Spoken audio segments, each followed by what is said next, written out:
السلام علیکم ناظرین، اشرف جاوید ملک آپ کی خدمت میں حاضر ہوں۔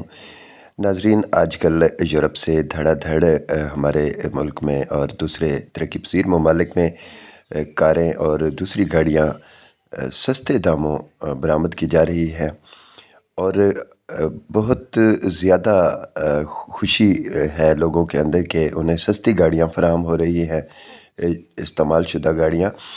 لیکن حقیقت یہ ہے کہ جہاں یورپی ممالک نے اپنی توانائی کو گیس اور پٹرول کی بجائے بیٹری اور الیکٹرک پر منتقل کر لیا ہے اور تیزی سے یہ قدم اٹھایا ہے، وہاں ہم کہیں پیچھے رہ گئے ہیں۔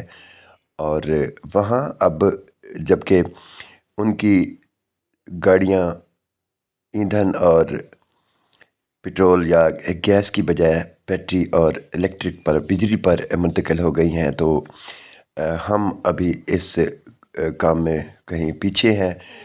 اس لیے وہاں انہوں نے اپنی جو انرجی ہے اس کا جو متبادل حل تلاش کر لیا ہے، اور ان کی جو پہلے استعمال میں گاڑیاں موجود ہیں انہیں باہر کے ممالک میں بھیجنا ان کی ضرورت ہے۔ وہ اس سے منافع بھی کما رہی ہیں اور وہ گاڑیاں ترقی پذیر ممالک کی طرف بھیجی جا رہی ہیں۔ تو ضرورت اس امر کی تھی کہ ہمارے ہاں بھی ان کے ساتھ ساتھ ہی یہ قدم تیز تر اٹھایا جاتا، تاکہ ہم ان سے کہیں پیچھے نہ رہ جاتے۔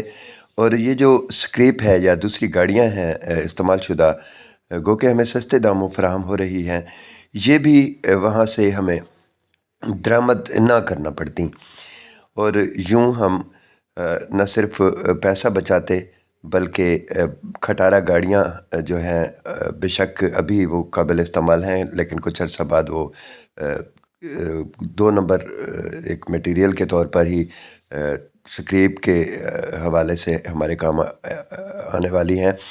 تو ہمیں اس سے نجات مل سکتی تھی۔ ہم اب تھوڑا سا سمجھ لیں کہ مشکل کا شکار ہیں، کیونکہ ہم تھوڑا سست رہے بیرونی دنیا سے۔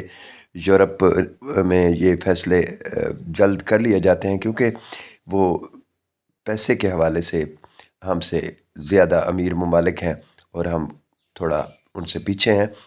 ہمارے ہاں بھی اس حوالے سے پیش رفت ہوئی، کچھ کمپنیاں پاکستان کے ساتھ شراکت کر کے نئی گاڑیاں بنا رہی ہیں جو بجلی پر ہیں، الیکٹرک پر ہیں، بیٹری پر ہیں۔